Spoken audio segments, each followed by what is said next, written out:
106.1 Rock Radio, Manchester's rock station. I noticed an interesting article the other day that for the first time, Kindle sales or digital sales of books have actually overtaken the real thing, the hardback or the paperback, whatever it may be. And one of the people who has benefited from the sales of Kindle ebooks on Kindle is one of our listeners. He's Simon Gould. His first novel is Playing the Game, and he's in the studio with us today. Good afternoon, Simon. Hi, Ricky. Great to be here. So, author extraordinaire. They say that everyone's got a book in them somewhere. Was that why did you want to write your first novel? Well, it was always something that I'd kind of planned to do. Uh-huh.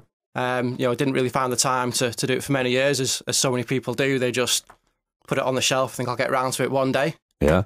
I used to play in a band. Right. And that kind of had its run. If I'd had more time, I thought, right, this is something I'm going to do. Yeah. Sat down and took it from there, really.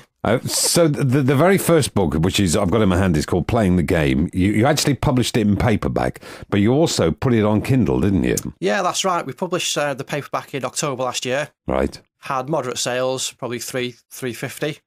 350? Yeah. Okay. Put it onto Kindle. Did you publish it yourself? Yes, it was a self-published Okay. book. Was that an ordeal to get to actually, from the idea and writing on paper to actually coming out in a book form?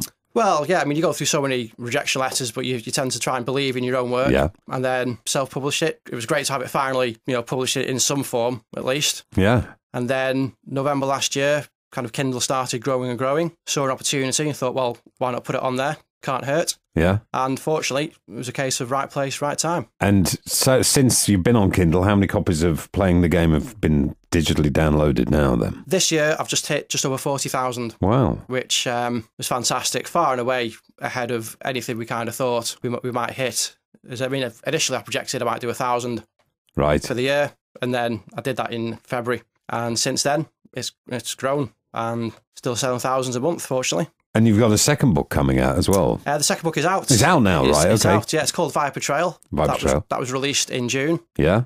That's averaging just over 1,000 copies a month so far. And the third book will be out in November, hopefully. We're going to talk a little while more about you and how you came about doing this. But I can't remember who the quote was from, but one of the authors, I might have been John Grisham, who I'm a big fan of, although his endings are always a bit dodgy on his books.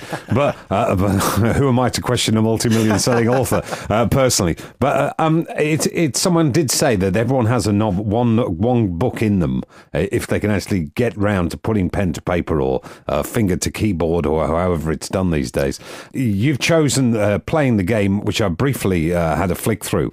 It's a thriller. It's set in Los Angeles, and you write as the main character. Yeah, it's done from the main character's point of view. Yeah. The inspiration for that, I'm a massive fan of James Patterson. Yep. And his Alex Cross series of novels. I think a couple were made into a film with Morgan Freeman. Yeah, they were. So that was a big inspiration. So I thought, when I was trying to identify writing style, that was something I was going to aim for. And it seems to have struck a chord with many of the readers. I mean, you mentioned there that everyone's got a book in them. Mm-hmm. And a lot of people, since they've read it and seen that, myself and several other authors have had some success doing it, they've contacted us and said, well, actually, you're now an inspiration for us to say that, yes, it can be done. And, I think that's a fantastic way of looking at it. Our guest on Drive Time this afternoon at Rock Radio is the local listener and author, Simon Gould. His second book is now out on Kindle Books, and we'll chat with Simon just a little while here at 106.1 Rock Radio.